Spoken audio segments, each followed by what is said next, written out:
believe the gyms, right? The gym, right? Yeah, professional gyms. Yeah, informal. And super informal gym.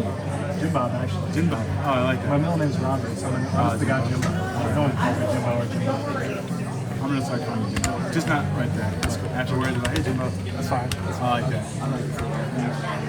Assistant. Assistant county attorney. You know what? I got a pass on that. Yeah. Maybe I'll. Yeah, no, I'll write it down. I'll write it down back here. Like in the back of this. Sorry, I have it. Sorry, it's just No, it's a weird one.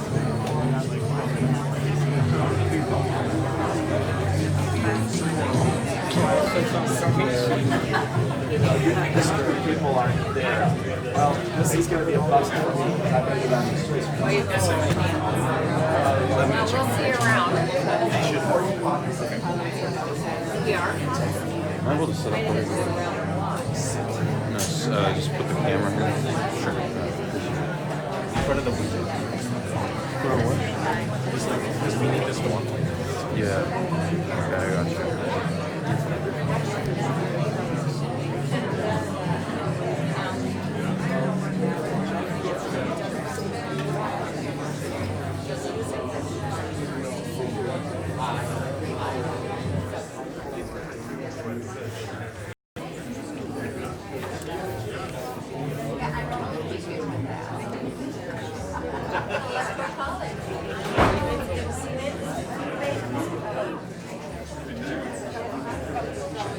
This is the first place.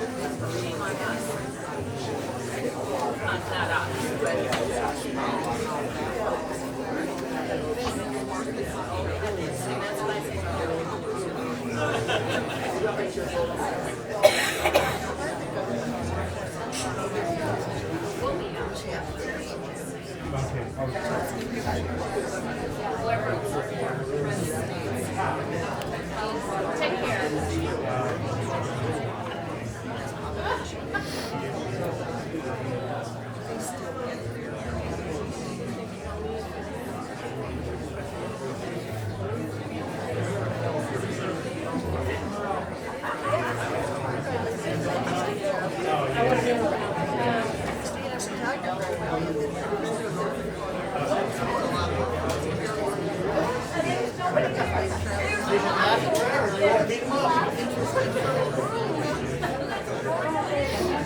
All right, what is upstream? We are here in Mason City, Iowa.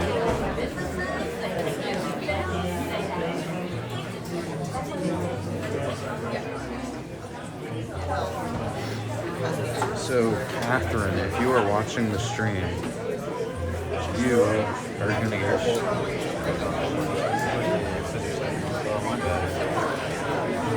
This is boring. To me, yeah, no.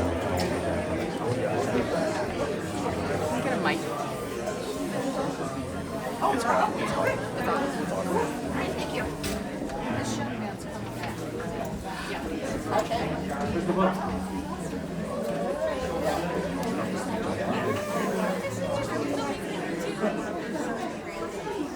Welcome to Mason City.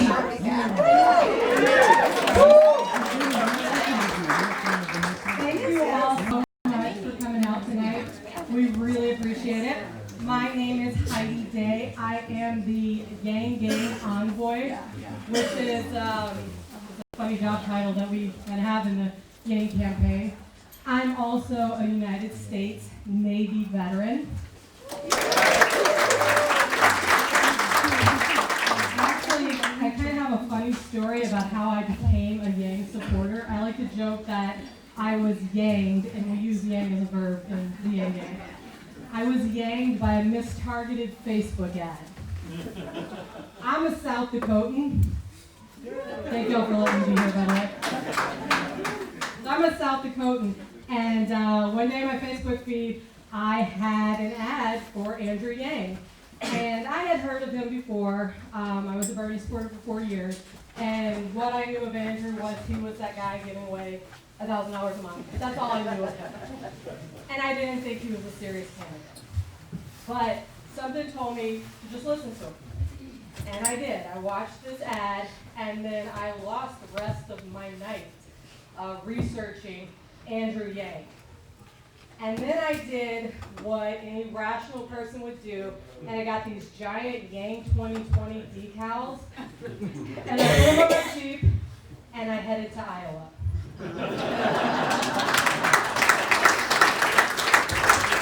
So Catherine, you're going to be our donation leader. You're getting a donation man no matter what. $400 donation. Of our lifetime. And not just because Donald Trump is up for re-election, but because under Andrew Yang, ending abject poverty is literally on the ballot in 2020.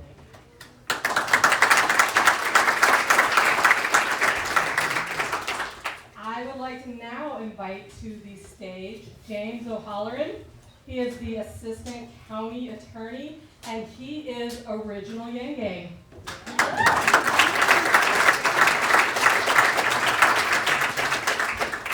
think the term is early adopter. Thank you for that introduction. I am an assistant county attorney, and the courthouse has a dress code that requires me to wear a tie, but in honor of Andrew, I took mine off today to make it feel a little welcome. I grew up in a small town of 400 people in Iowa here, Lawler, Iowa. Any moves? Okay. It's got 400 people counting the cats and dogs. I graduated from University of Iowa in 2008, had the worst economy since the Great Depression. I was a teacher for 4 years before earning a full merit-based scholarship to Indiana University Law School, where I graduated with honors. After that, I came back and worked in Mille Lacs, Minnesota, which is Michelle Bachmann territory, if you guys don't know. And I wrote a grant and was a coordinator for a drug court up there. I'm committed to reforming our drug laws and social justice issues while holding perpetrators responsible for their crimes at the same time. And so the Yank campaign asked me to say a couple words why I'm supporting it. One of the local guy to say, why. And I said, okay. I first met Andrew in Clear Lake, Iowa, where he was at the Wing Ding, and he was the opening band for some guy named Michael Avenatti. I think he's in jail now, I'm not sure. And I was like, who's this Andrew Yang guy? And halfway through his speech, it was love at first speech. I was looking him up on the internet. I had signed up for his campaign before his speech was over. I went up to him after the speech and said, I will do whatever I can to make you president of the United States. He looked at me and he said, can I hug you? And so we did. There's a video. That's Andrew. After that, I got a copy of his book, which I have right here. And let me just make an aside. Every Tom, Dick, and Harry who's running for office writes a book about themselves. And you know what they all have in common? They slap a big picture of himself on the cover. This is the original printing of the book. I think his campaign organizers got to him and said, hey, Andrew, you got to get a picture on it. Because now it's a New York Times bestseller. A year after it's published, it's now been back on the list because of everyone's interested in his idea. And you know what political people don't have in books? Is 30 pages of small print footnotes. This guy knows what he's talking about. He is an absolute nerd in the best sense of the word. And this book isn't about him. It is about America and the troubles we face. And this campaign is so successful. It's outlasted senators, governors, spiritual leaders from Alaska. It is a powerful movement that is growing exponentially. 1.5 million in quarter one, 2 million in quarter two, 10 million in quarter three, 16 million in quarter four. And the members that have joined the Gang and the people who are hearing his message is growing every day. And I hope that you guys will join this movement. So here's why he's joining. He's growing.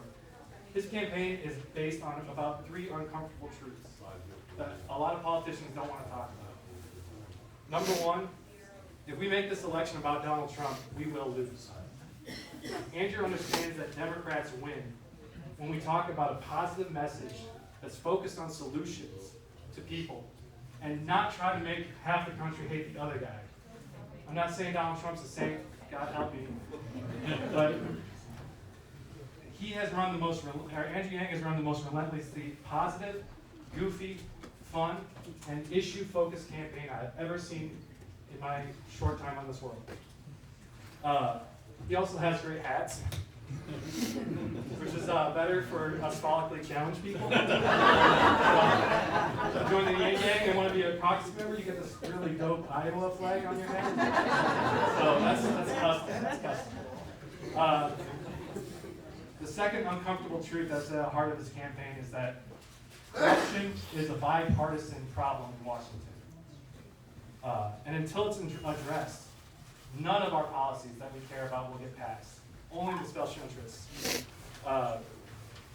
Lobbyists spent, top 200 companies in the world, in Washington, I should say, spent $5.8 billion on lobbying over the last 10 years. They got, I'll get the numbers right because I know Andrew cares about numbers. They got $4.4 trillion in taxpayer handouts in response. What is that on a return of investment? That's pretty good.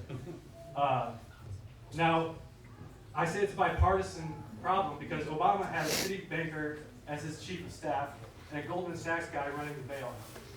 Now, Trump ran saying he would bail and he would drain the swamp. What has Trump done? He's got a former Raytheon executive leading the Department of Defense. He's got a former Verizon lobbyist leading the FEC. This is long, sit down for this. He's got an owner of a for-profit college running the Department of Education. He's got a coal lobbyist running the EPA. He's got a Monsanto guy running the FDA.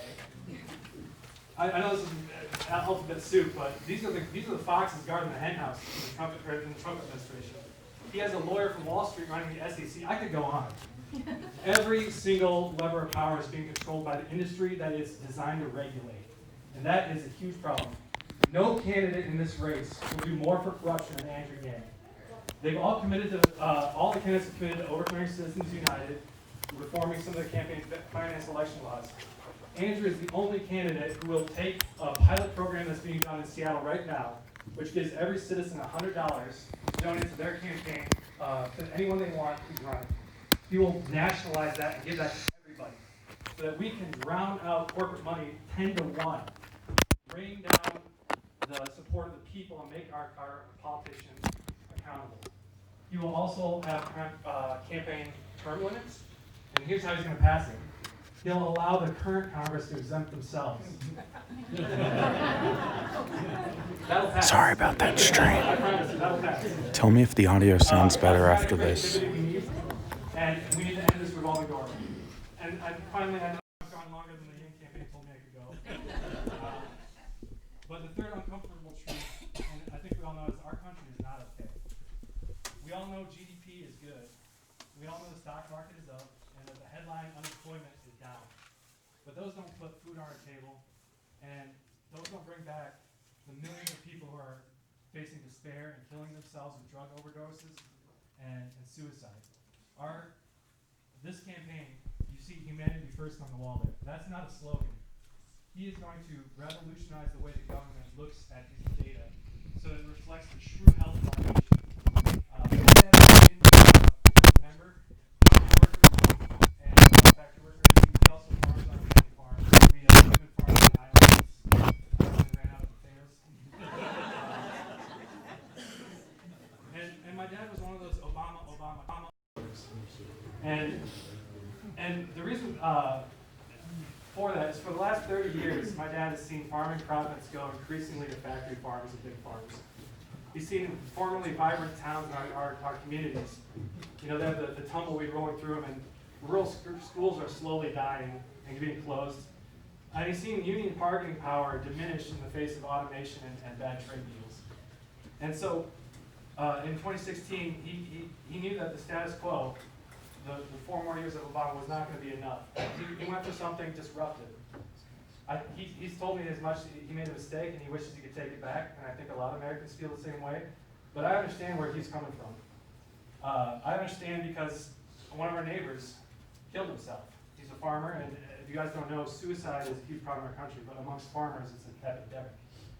Farming bankruptcy is at a high we haven't seen since the farming crisis, and again, we're seeing declining death rates and bankruptcies all over with debt skyrocketing.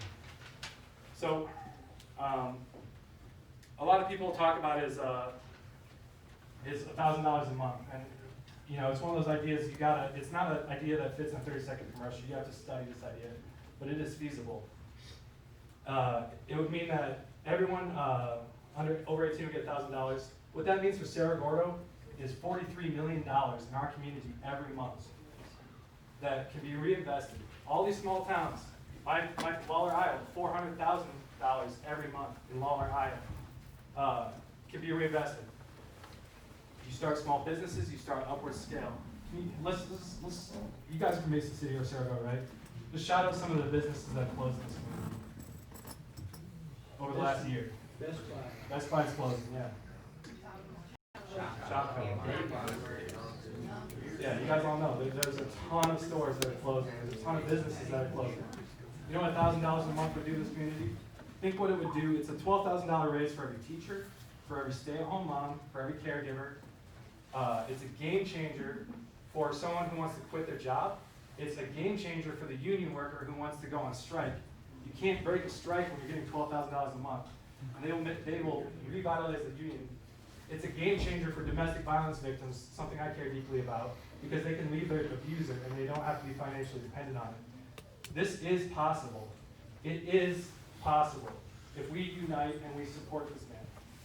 So, in short, I know many of you are undecided, and there's a lot of good candidates. Whatever happens, I hope you support somebody. And is Joanne Palmer here? Or excuse me, Joan Hardy, stand up.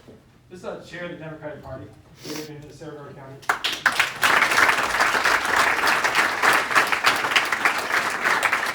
a lot of other volunteers. This is being streamed online by the Cerro Gordo Party. Thank you for doing that. And Tracy's here. These are people who spend a lot of time making sure the caucuses go off without a swing, making sure people like Amanda Reagan gets 20,000 doors knocked in this community, making sure that Sharon Stackman gets reelected. This matters, and in 2 weeks, all these presidential campaigns are going to leave Iowa, and we're going to still be here, and we got to fight, and we got to stick together. So with that, I'm going to introduce my friend, the next president of the United States. I know that's the corniest line in the world, Andrew Yang.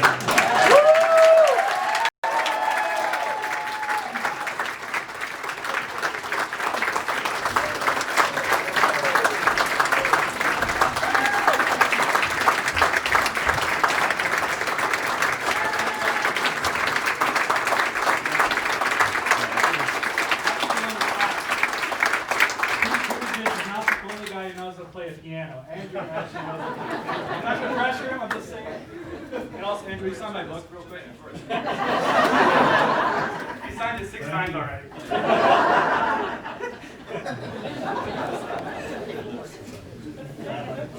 Thank you. Thank you, Jim. Thank you, Mason City, for attending my piano recital. I will now be playing in G minor.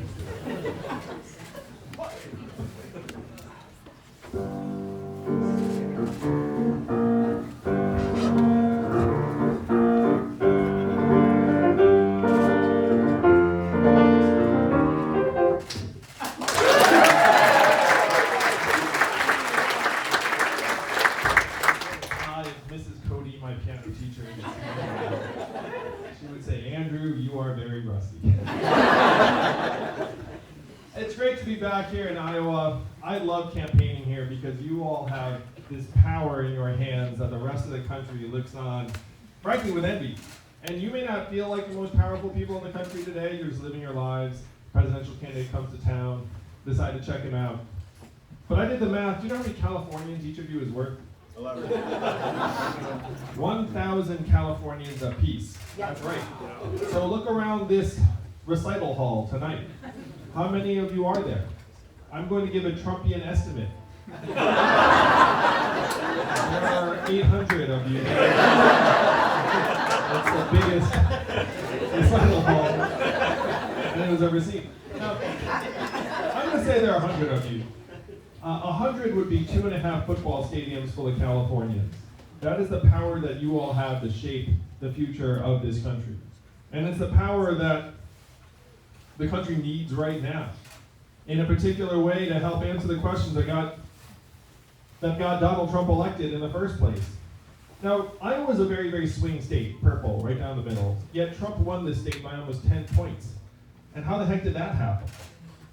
If you turn on cable news at any point over the last 3+ years, you would think that Trump won because of some combination of emails, Russia, Facebook, FBI, immigrants, fear, racism. But I'm a numbers guy, and to me, the reason why he's our president today is that we blasted away 4 million manufacturing jobs. And where were those jobs?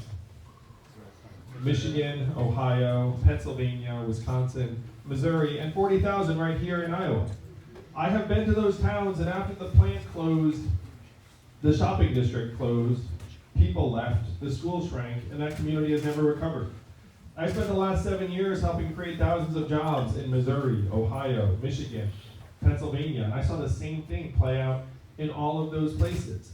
Unfortunately, what we did to those manufacturing jobs, we're now doing to retail jobs, call center jobs, fast food jobs, eventually truck driving jobs, and on through the economy. I think Jim mentioned stores closing that you've seen happening around you here in Mason City.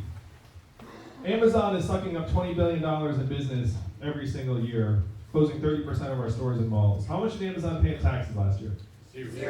Zero, that's the math. 20 billion out, zero back, 30% of your stores and malls closed. Most common job in the economy is retail clerk. 39-year-old woman making between $8 and $12 an hour. What is her next job when the store closes?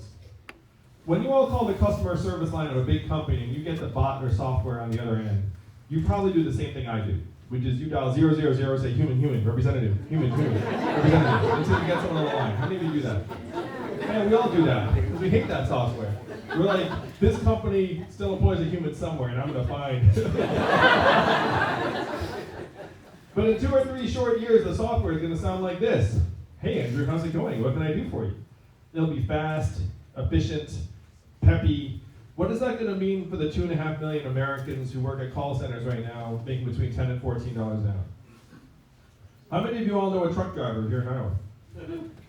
Yeah, I bet. It's the most common job in 29 states. My friends in California are working on trucks that can drive themselves. They say they're 98% of the way there. A robot truck just delivered 20 tons of butter from California to Pennsylvania 3 weeks ago with no human intervention. Why did they choose butter for this voyage? I have no idea. But if you Google robot butter truck, you will see the article, and at the end of the route, there was a giant stack of pancakes.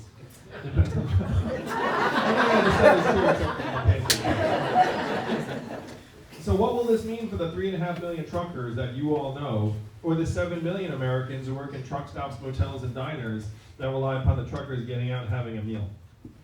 How many of you have been to Iowa 80 in Davenport? That's a really good buffet. They say that 5,000 people stop there every day. How many people will stop there if the trucks don't have drivers? We're in the midst of the greatest economic transformation in the history of our country, what experts are calling the fourth industrial revolution. Chances are, this is the first time you've heard a politician say fourth industrial revolution, and I'm barely a politician. I'm an entrepreneur who's been working in technology and job creation for the last number of years, and I realized that my work was like pouring water into a bathtub that had a giant hole ripped in the bottom. And that water rushing out, devastating communities around the country, particularly in the Midwest, got Trump elected, and is about to take off. So I went to our leaders in DC, and I said, what are we going to do to help our people manage this transition? And what do you think the folks in DC said to me? This is a fun exercise, right? The 3 responses I got were, number 1, we cannot talk about this, Andrew. Number 2, we should study this further. Or number 3, we must educate and retrain all Americans for the jobs of the future. How many of you have heard a politician say something like that? That sounds halfway responsible. But I did the math, I looked at the studies. Do you all want to guess how effective government-funded retraining programs were for the manufacturing workers who lost their jobs in the Midwest? So you're guessing 0 because I'm anchoring you very low. But you're also guessing low because you know people. You know if you have 1,000 manufacturing workers who lose their jobs, they don't all walk out and be like, I'm here for my coding school. 3 months and I'll be behind that laptop in no time. Like, that's not the way humans operate. The success rates of those programs were 0 to 15%. They were a total dud. Almost half of the manufacturing workers in the Midwest who lost their jobs never worked again. They left the workforce. Wow, a lot of calls coming in. It's the Russians.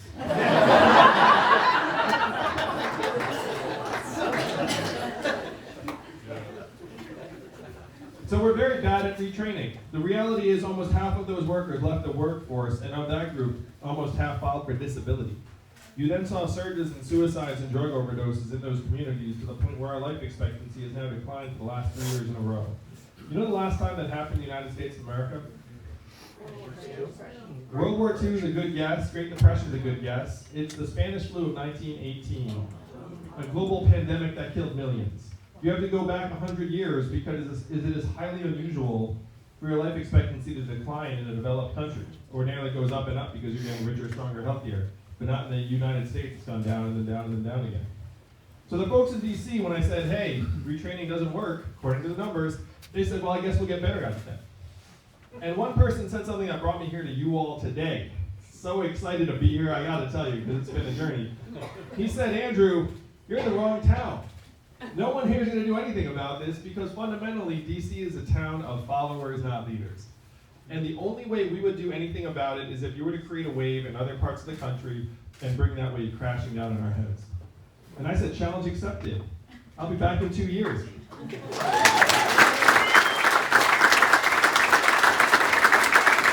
that's why I'm thrilled to be here with you tonight, Mason City, because 2 years is coming up. That time, February 3rd, 13 days from now. This is when we can send a very, very clear message to DC and take back a government that unfortunately does not work for us anymore. Who does it work for? Corporate interests, lobbyists, essentially the almighty dollar. If your corporate profits are going up and your life expectancy is going down, which do you value? We know which one DC values. They're just following the money. Washington, D.C. today is the richest city.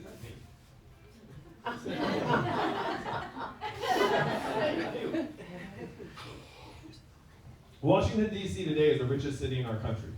Think about that. What do they produce? Whatever they produce, business is awfully good. We need to take a hold of our government and have this start working for us again. Because if you're a parent like me and Evelyn, you've had this sinking feeling that the future, raise your hand if you're a parent, first of all. If you're a parent, you have had this feeling that we are leaving our kids a future that is less stable, less secure, less prosperous than the lives that we have led. The reason we feel that way is because it is that way. If you were born in the 1940s in the United States of America, there's a 93% chance you're going to be better off than your parents. That's the American dream. That's what brought my family here. That's what we've all aspired to leave to our kids. But if you're born in the 1990s, you're down to a 50-50 shot, and it's declining fast. That's why we feel the way we do. That's why Trump won. Because when people look at the future for themselves and their kids, they do not feel confident. They do not feel secure. This is what we have to change. And I know the idea of this $1,000 a month seems awfully dramatic. How many of you saw the TV ads? Good, because we spent a lot of money on those. But this is not my idea, and it's not a new idea. Thomas Paine was for it, Martin Luther King was for it, Milton Friedman was for it, and Jordan, who's from Alaska, has been living this because Alaska's been getting a dividend for almost 40 years where they get between $1,000 and $2,000 a year, no questions asked. Now, they pay for it with oil money, and I'm going to ask you all, what is the oil of the 21st century?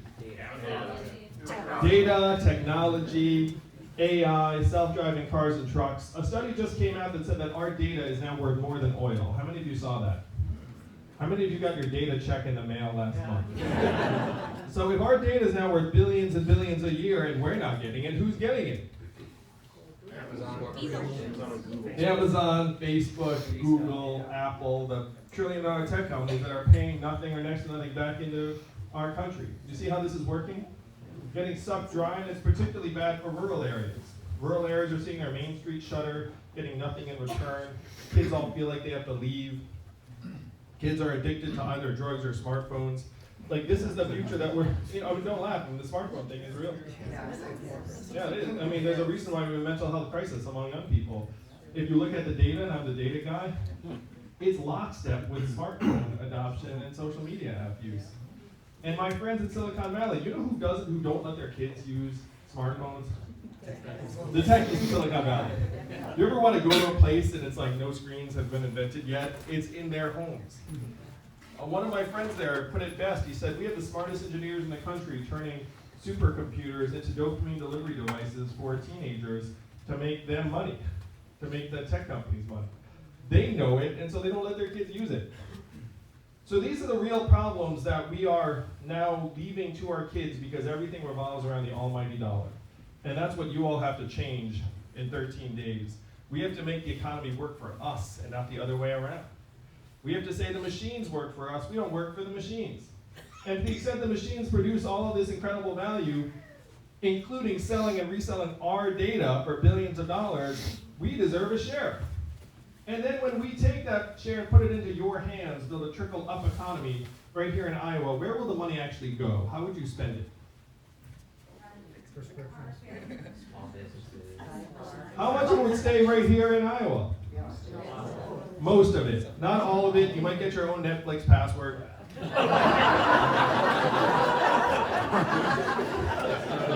Passing around the town password.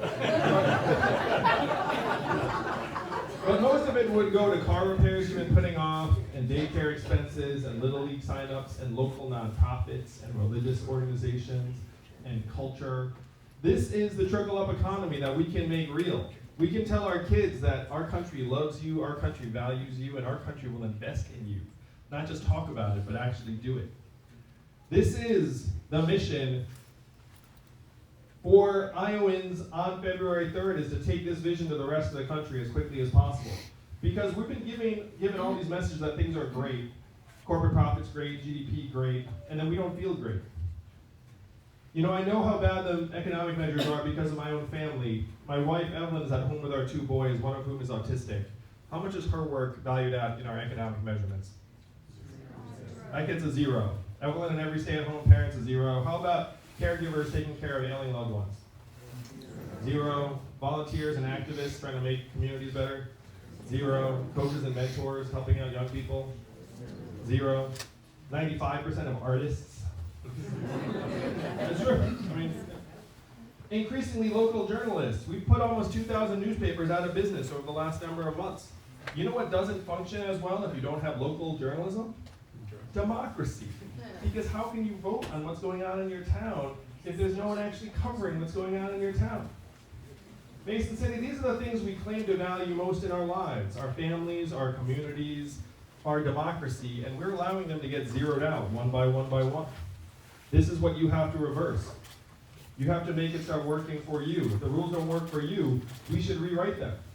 The mission of anyone who goes to Washington should be to improve your way of life. It's not about whether you feel good you sent someone on to the rest of the country.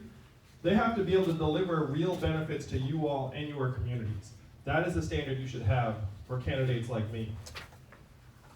Donald Trump's our president today because he had a very, very simple message. He said he was going to make America great again. What did Hillary Clinton say in response? America's already great. You remember that? It's been a long 3 years, I know. But it's coming to an end, Mason City.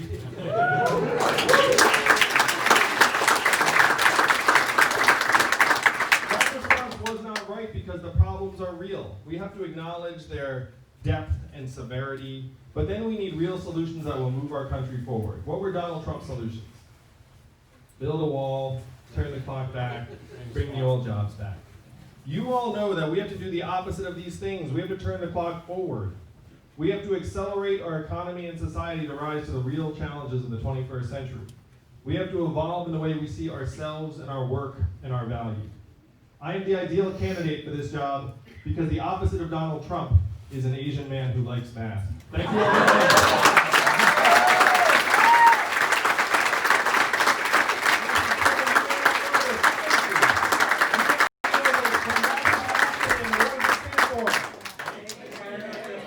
Make America think harder, that's right. That's your job on February 3rd. We need you to caucus for us and move this country not left, not right, but forward. I know that's something you're going to think of.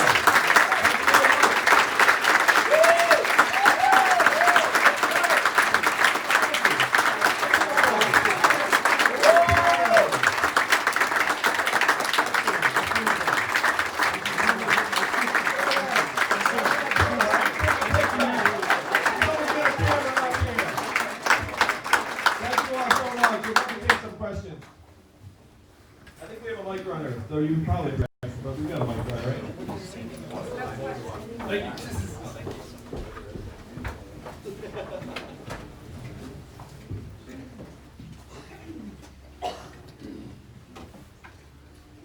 Hi Andrew, my name is Jaden. I live here in Mason City. So one issue that I have a problem with is how voting rates for younger people are getting very, very low, like record low. And voter ID laws are starting to threaten our very way of voting and making it even harder to just do basic civic duty. What would you do to be able to help get younger people out and voting more? Thank you, Jaden. How old are you? I'm 19. Good stuff. We have to make it easier, not harder, for people to vote. Am I right? Yes. So here are a few big things I'm proposing. Number one, we should make Election Day a holiday.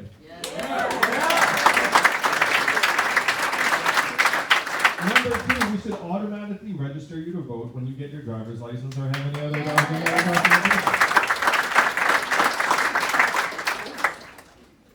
Number three, and this is a little esoteric for some of you, we should allow ranked choice voting. Because then people would actually be able to vote their preference. But this is specifically for you, Jaden, and some of you, I'm going to walk through this because I think it's important. I think we should lower the voting age to 16.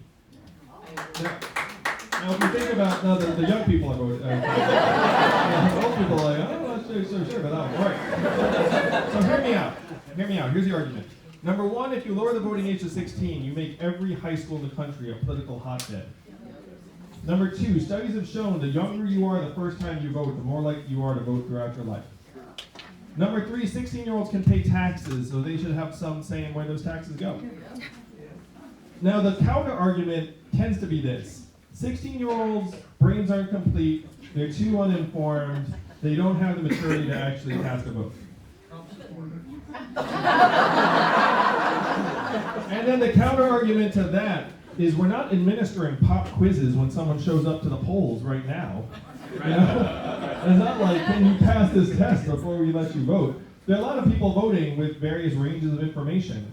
I've talked to 16-year-olds who are very savvy, very informed, and would be able to vote at higher levels than a lot of the people that theoretically have been voting for years or decades. So if you balance these two things, I think the pro wins, and so I'm for 16-year-olds voting, which would really transform youth voting participation. So hopefully that's a vision you can get behind it.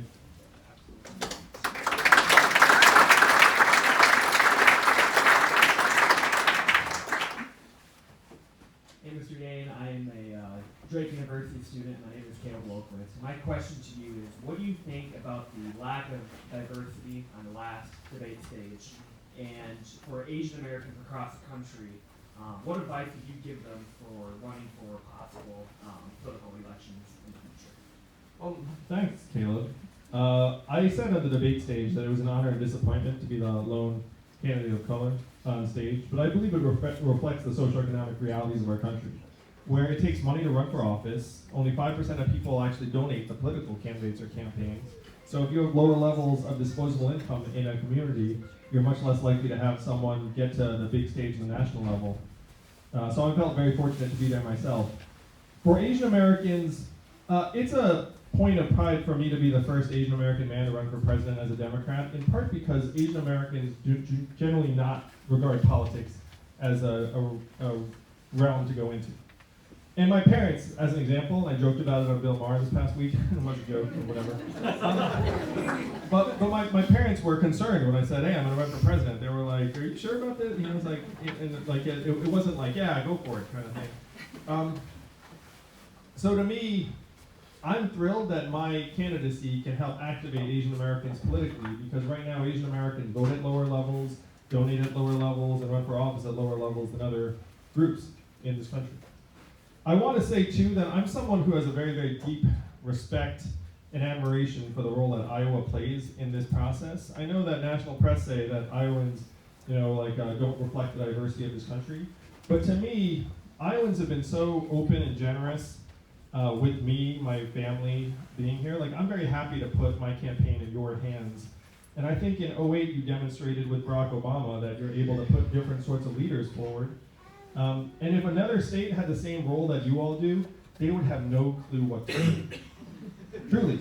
Like you all have years and decades of this political culture that has come up around vetting candidates like myself. It would be very, very hard for another state to take on that role.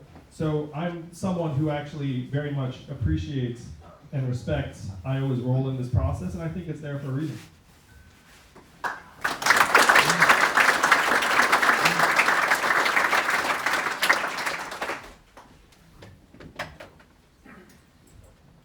Hi, my name's Ann, and I'm concerned about the Medicare for All and how that's going to be financed, and what's it going to do to rural hospitals, nursing homes, that Medicare doesn't pay quite enough to keep those organizations open and running. Thank you for the question, Ann, and it's really important. I believe healthcare should be a universal right for Americans. Right now, our healthcare system is not working for us because it's not actually designed to make us stronger and healthier. What's it designed to do? Make maximal profits and revenues for the drug companies, the private insurance companies, and the device manufacturers. And anyone who looks at the numbers knows that we actually have the resources to do much better for our people, because we're spending $3.6 trillion a year right now. 30% of it's waste. It's all going to the bottom line of these drug companies and insurers and device manufacturers. And the clearest sign of that is prescription drug prices, where prescription drug prices keep going up and up and up. And it's become completely unsustainable for many, many Americans. So this is a microcosm of how we get the prices down, to your question. Number one, we say, hey, the government has to be able to negotiate for lower drug prices on behalf of the American people. That seems very common sense. The lobbyists have fought it. You have to beat the lobbyists, break their back, and say, of course, every other country does this, we should too. Number two, you cannot charge us 2, 3, 4 times as much as you charge citizens of other countries. We help subsidize the development of the drugs. Why are you charging us so much more than you're charging anyone else? Number three, if you can't stick to number two, then we can forcibly license the drug from you. Number four, we have a public manufacturing facility where we can make that drug. And number five, we reserve the right to import competitive drugs from other nations. Do you think that this would lower the prices of prescription drugs in the United States of America? Yeah, it would. And then you get the costs down and under control. You can get the access up and lower the cost very, very quickly for everyday Americans. Our current healthcare system is the worst of all worlds, really. Even if you're fortunate enough to be employed and have insurance that you're fine with, you're still paying for it in various ways, and it makes it harder for you to change jobs. It makes it 10 times harder to start a new business. How many people have thought about doing something and then said, well, I can't do it because of my healthcare? No, like, so many of us, right? It's actually locking us in place. This system was an accident.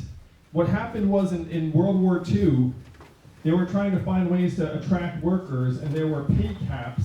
So then companies started offering insurance as a way to try and attract workers, and then we got stuck with that as our system of giving people health insurance. It was all a dumb accident. So now we have this system that has terrible incentives, totally crazy costs, and it's still not working for us. So I want to get the reimbursement rates up for rural areas. Rural hospitals need more resources, not less. The fact is, many, many people in parts of Iowa are in primary care deserts where you don't have enough doctors, you have to drive for a long ways to get the kind of care you need. So that's what we need to invest in. I want to invest more in getting healthcare to people, not less. And there is so much excess in the system that we can do this just by taking the money that's already there and actually spending it more effectively.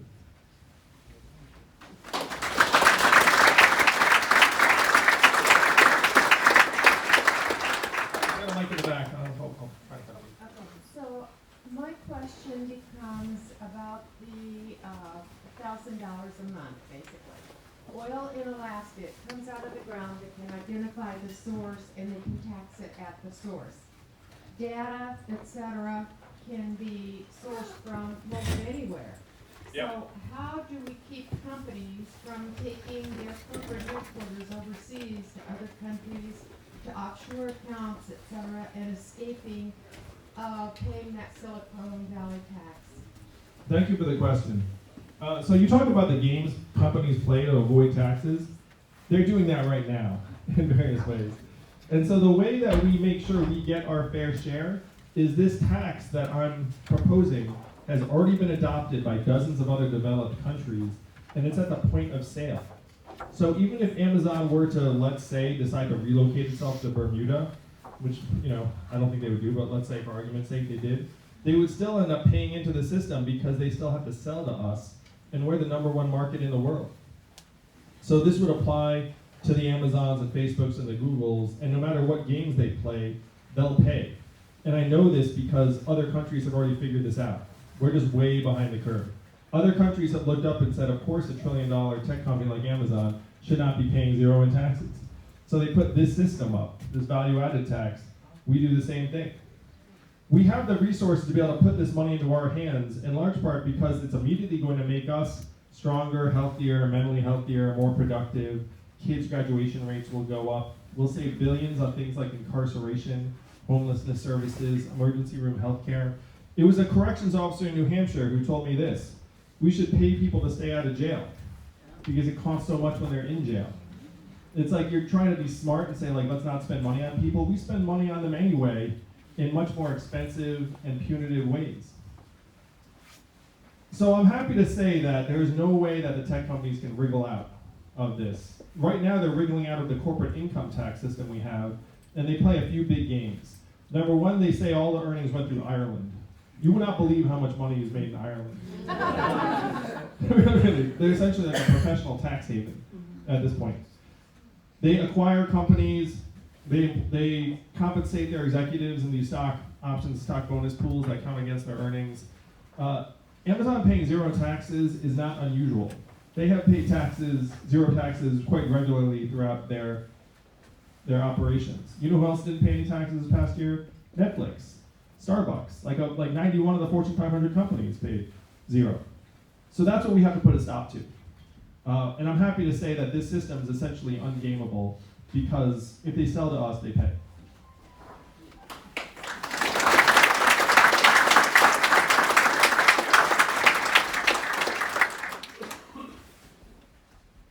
Sure. Thanks, Evelyn. Following my direction, look at that. This will be the last question as well. All right. Hi, Andrew. I'm Anna, and I'm a local school teacher here in town, and third generation teacher. And thank you. My biggest question, I've heard you say before regarding education, that obviously is a very important topic to me, that you are for great schools, which is fantastic. I'm not, even though I'm a public school teacher, I'm not against private schools in any way. I am just not, definitely not in favor of the voucher program that Director DeVos has going right now, and tax dollars going towards private schools of any kind. So I'm not sure, I'm curious to hear what your plan would be going forward regarding education, specifically public education. Oh, thank you, Anna. Let's give her a round of applause for it. So I have two boys, one of whom is in a special needs school, and then the other is in public school. And I would say that the first move that 99% of American parents have is a desire to send their kids to a good local public school. I think that's what we always want to do naturally. So here's my plan for public education. Number one, we need to pay teachers like you more. And this is not a feel-good thing. The data clearly shows that a good teacher is worth your weight in gold in terms of improved educational outcomes over our kids for years and decades to come. Number two, we need to get more teachers into schools so that you don't have high student-to-teacher ratios and you can actually give kids extra support if they need it. Congress said that they would fund 40% of special needs education in American schools, but it being DC, they only fund 15%. I'm saying we should fund 100% so that communities don't feel like they have to bear an extra burden when a kid shows up to their school and needs something extra. Number three, we need to lighten up on the standardized tests in our communities. Did you know that we popularized the SAT during World War II? A lot of things happened in World War II, apparently. But we popularized the SAT during World War II as a means to identify which kids not to send to the front lines. Oh. And now we treat our kids like every year is wartime. Does that make sense to you? We need to let teachers like you do your jobs and not have to distort yourself based upon tests at various points, and also not treat our kids like it's an assembly line. They're all supposed to mature at the same rate. I mean, kids mature at different rates, they learn differently. What level do you teach at? 8th graders. Oh, 8th grade.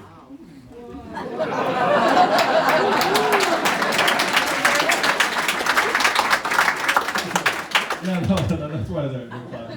We all remember 8th grade. It's a very special time in our lives.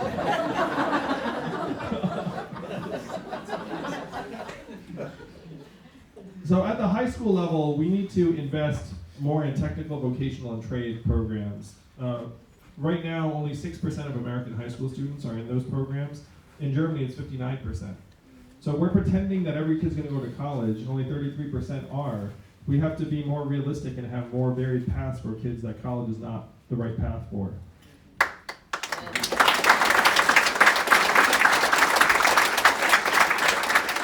I would also want to invest in things that have been proven to help kids mature and do well in life, regardless of what they choose to do.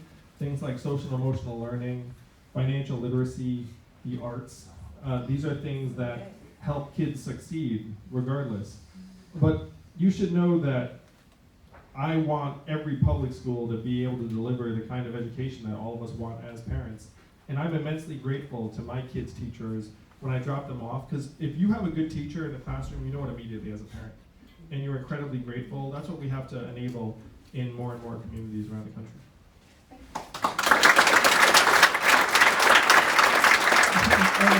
And those who are saying, I would fire Betsy the boss immediately.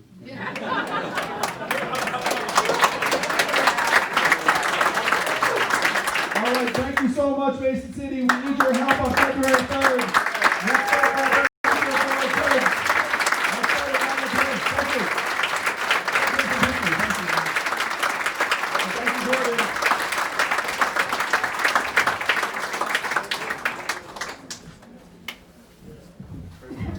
All right, everybody. We're going to take Andrew to do some local press, and he'll be able to mingle for a few minutes afterwards. But we'll have to pull him very shortly. We will be back in Mason City on January 31st, however. Appreciate you. He's a great teacher. Thanks so much. I'll be right back. We don't have a lot of time, but thanks.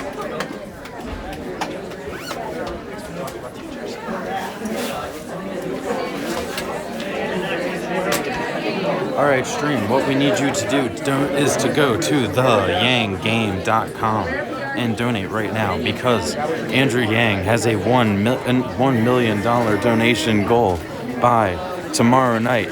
And the only way we hit it is if with the power of you guys putting in your hard-earned money to donate to the next president of the United States, Andrew Yang, and whoever has the highest donation during this stream will get a shout out from Andrew. I can't guarantee we'll be at this event though, because they are running behind. Currently, we owe Catherine a shout out from last stream at $400, and the current leader is Julie at $100. So right now, our shout out leader for this event is Julie. The campaign is trying to start a $1 million ad. Oh, I gotta move. I do like his message. He has a totally different concept. Totally different. Where'd you go? You missed it.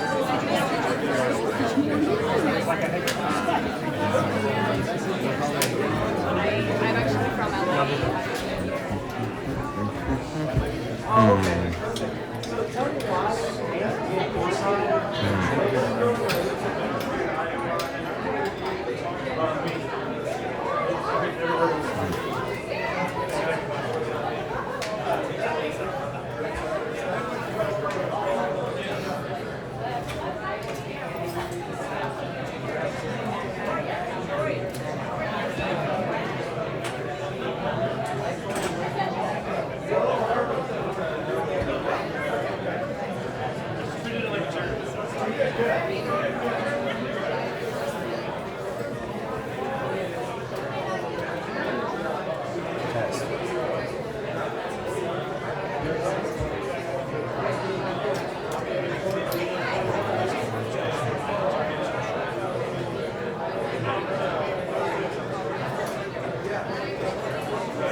Alright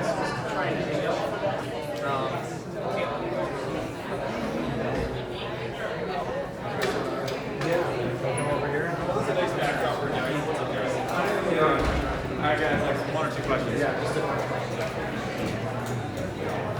excuse me. Yours first.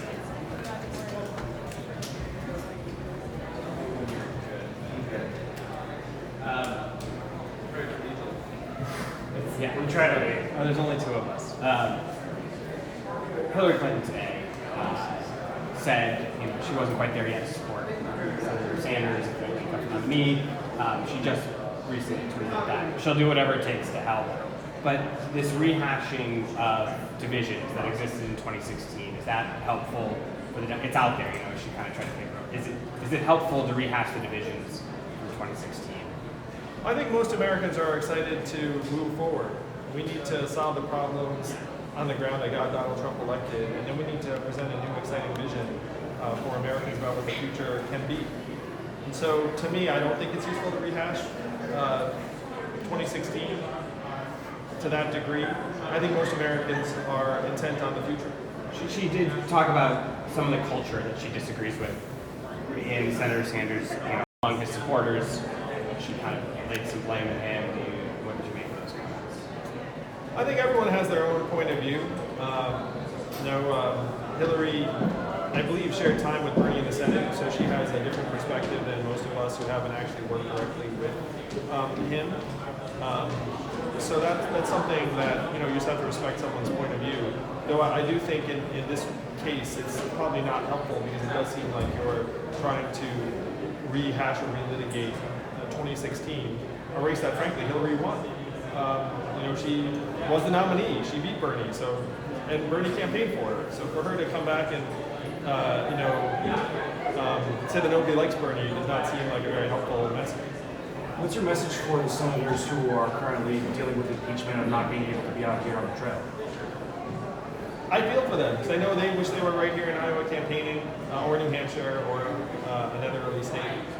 So hopefully they'll be back on the trail very quickly. I hope this impeachment trial is very efficient and expedient because to me Americans are more excited about a path forward and not necessarily trying to convince 20 Republican senators to have a change of heart about impeachment proceedings.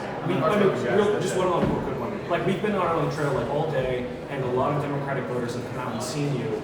There is an impeachment trial going on right now where people are debating it, but no one here is watching it. What do you think that means? Do you think the American people care about the impeachment trial?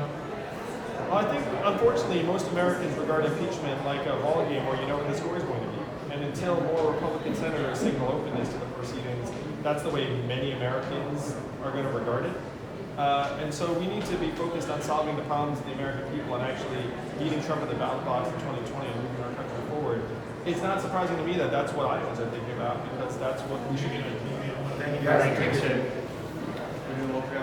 Thanks, guys. Appreciate it. Thank you. Thank you.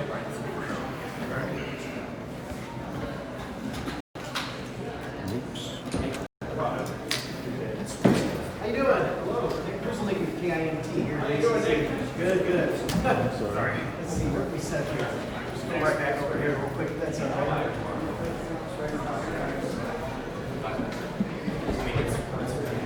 Yep. All right.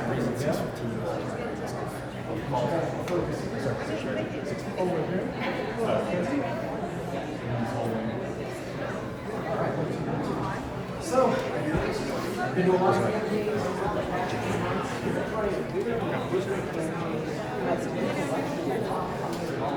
How to describe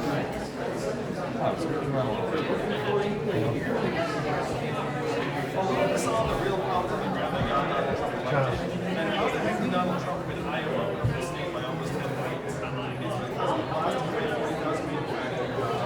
People are seeing their scores of balls right here in the state. These are the real problems I would see on the ground. The question is how can we create a way forward that we can be excited about our futures, our kids' future. So that is the essence of this campaign. I'm thrilled that so many Iowans are getting behind this show.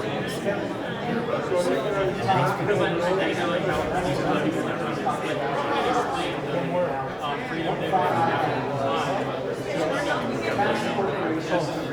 Where are you from? We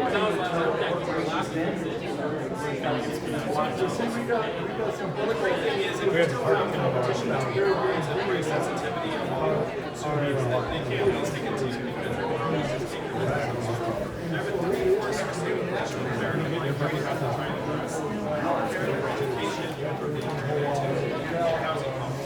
So if we keep these things under control, the prices in every other industry will remain pretty stable because we've been going different. One more question.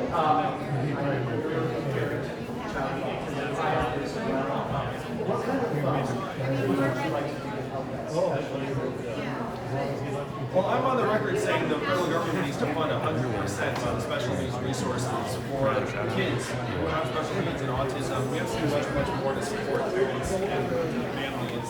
I'm also for paid family leave for new moms. I'm for universal pre-K, subsidized daycare. We just need to do more to help families who are on their own. As a parent of a child with autism, I know how much work it is. And I know that families are not getting supported. Thank you so much. Thank you, Nick. Really appreciate you.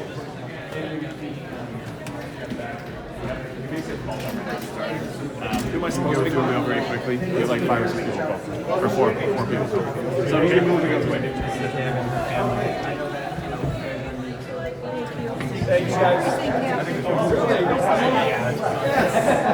Hunter is the new donation leader at $220. Hunter is the new donation leader at $200. $220. We'll let him go. We love you guys. Thank you. I appreciate you guys. I love you, man. We got to fight for our kids. Thank you. Literally. You've got to get out of here. You guys, I got to take Thank you, guys. Thank you. Appreciate it. Thanks. Lori, you're awesome. Thank you. Keep warm now for a few more weeks. Keep around. Oh no, that was perfect. You were awesome. Appreciate it. I got Have a great night. Get his phone. Great turning off. Best of luck to you. And you've got a great, great wife. Perfect. Thank you so much. Awesome. Good. Well, thank you. Glad to hear from you. Good luck with the campaign. Keep it real.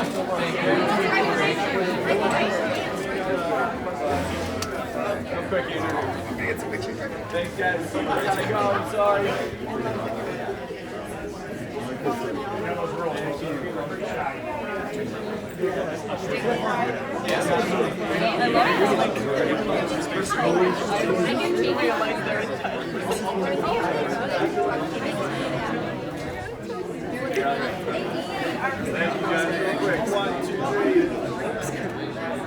Sorry, guys. Thank you. I gotta go.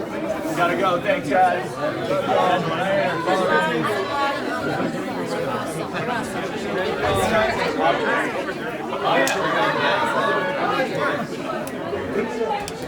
Pretty neat to call you by name. Yeah. Seems if it is short. I think it's yes. I say. Thank you. We gotta go. Thank you so much. Your mom has a treasure built in the phone that she has.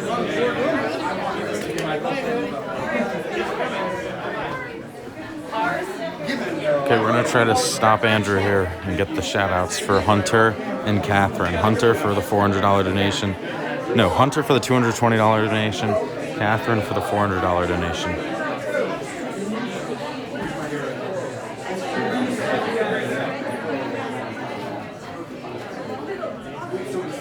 And then we got to roll.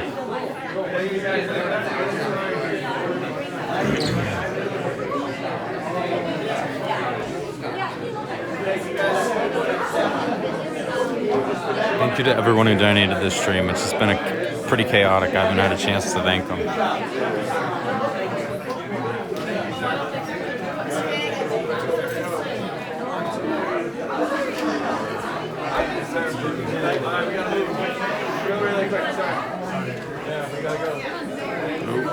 Move out of the selfie.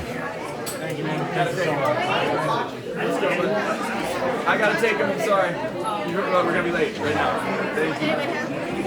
We'll be back. Oh yeah, we'll be back. Yeah, that's true. Could I get 2 shout outs? Sure, who for? Catherine, $400. Hunter, $220. Hey, Catherine and Hunter, thank you so much for the support. You guys are awesome. Mason City, Iowa, it's like you're here. Let's fight it out, let's win. Thank you guys. You're the best. Appreciate it. Excuse me.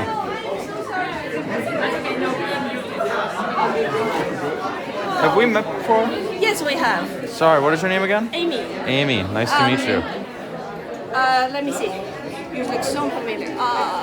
Matt from Zach and Matt. Matt show. Zach and Yep. Matt. Yeah. I rode the freight truck. Beverly to Waterloo or something. Okay. Yeah, you looked familiar. Yeah. Unfortunately, I gotta go. Take care. All right, team, we gotta roll. The next event. Excuse me, ma'am. I'm sorry. The next event is at 7:30 p.m. Central Time. So we are going to be switching over to Twitch right now. If you would like to follow along the hour-long drive to Waverly, Iowa, join us on the Zach and Matt Show Twitch. And thank you to everyone who donated during the stream. That was Hunter, Jin, Michael, Jin Peng, Eric, Raymond,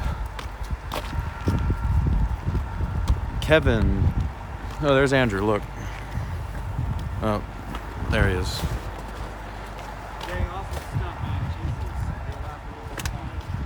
Austin, Felipe, David, Shai Shang, Don, Joe, David, again, a new David, B-I-C-H, Beach, Tika, Adam, Julie, the original Julie, David, Brandon, Betsy, Jeanette, Richard, Ryanel, Armando, Israel, Andrew, and Justin.